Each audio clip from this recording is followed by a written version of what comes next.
Ofise ver, bildireceğim bütün danışıqları. Kamera zaten çəkir. Gəlmirəm. Mən sizə çox hörmət elədim. Allah'ın bütün gününü Gəlmirəm. Mən sizə telefonu aldım.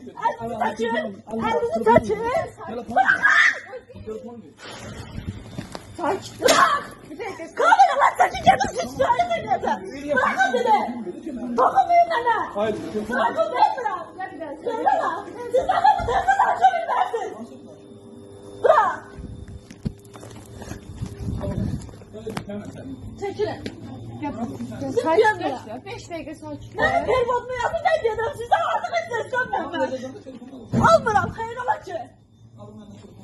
Siz gidersiniz başka yerde bir tarzda danışarsınız. Ben sizden korkmuş değilim. Ben ailenizden biri değilim. Hayır. Bayaqdan belə sakit danışadım. Səsinizi yazan da yox. Mən pervozumu yazın, zəhmət olmasa.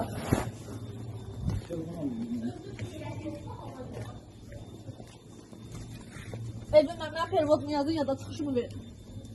Aysel xanım gelib ağzına gələni deyəcək, amma mənim üstümə çıxacaqlar. Qışqırın da üstünə. Yazın. Mən razıyam.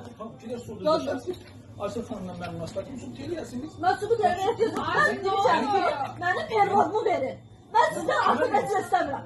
O sizə bildirmişəm. Evimdə də bildirdim ki, mənim pervozumu yazın. Mən artıq nəsə istəmirəm.